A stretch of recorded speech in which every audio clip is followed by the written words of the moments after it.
It's hard to pinpoint the best thing the BBC did on Twitter yesterday. On the one hand, they declared the humongously exciting return of the League of Gentlemen back for 3 new episodes to mark 20 years since they made their debut as a radio show. But on the other, there's the tweet their press office sent to their counterparts at Dave. Hello at Dave Channel, they said. Would you like to buy some pegs, Dave? From the very first TV episode of the League of Gentlemen, it was clear you were watching something utterly unique. Not only has the phrase "a local shop for local people" gone down in the national consciousness as an impossibly perfect description of the grudging service offered in certain parts of small-town Britain. The accompanying moment where Mark Gatiss inquires about the price of the snow globes, only to be met by a wailing, piggy-snouted Steve Pemberton screeching about the precious things, occurs 5 minutes into the show's debut. In less time than it takes to make a cup of tea, the League of Gentlemen had seared a catchphrase into the nation's psyche. Really, it shouldn't have worked. Sections of the show seemed intended to scare the audience out of their wits. As well as overt horror references, Edward and Tubbs lift dialogue straight from The Wicker Man. The local ice cream van blares the bit of Mike Oldfield's Tubular Bells that's used in The Exorcist. Their Christmas special appeared determined to send viewers to bed with nightmares. Their parting shot for leaving fans with a feeling of fuzzy Yuletide cheer, the town's vicar having a flashback to being a small girl, weeping and wailing as she witnessed the kidnap of her mother, before Papa Lazarus violently abducts her. But it's the blend of the absurd and the brutal that carries it off.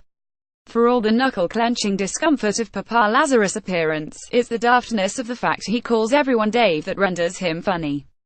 Despite Tubbs and Edward murdering travelers in borderline demonic sex games, they have a pathetic air that makes them hard to despise. And lest we forget, it all takes place in a town named after Roy Chubby Brown. Both batshit ludicrous and a genuine dramatic tour de force. Steve Pemberton as Pauline. Photograph Nick West, BBC Two. It's hard to think of another sitcom so phenomenally well acted, either. At one point, Pemberton, Shearsmith and Gatiss managed to wring astonishing melodrama from the tale of a chocolate bar theft in a newsagent. The comedy comes entirely from the fact that their gigantic performances ramp up the tension until it's surely the most stately piece of dramatic interplay to ever feature the words "ginsters pasties."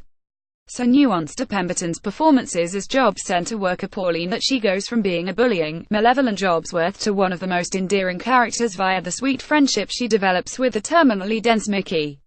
It sounds a weird thing to say of a show that's so batshit ludicrous, but it was a genuine, dramatic tour de force. And what a legacy it's had.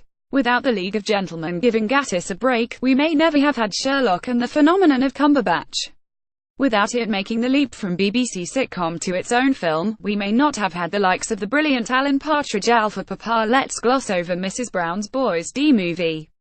We may not have had Tom Hardy spending the whole of recent BBC series Taboo sounding so Papa Lazarus that he might be about to start selling pegs. And when it finally returns after a 15-year break, what next for the show? Anything it wants, frankly. Let's hope what it wants is to keep going and going.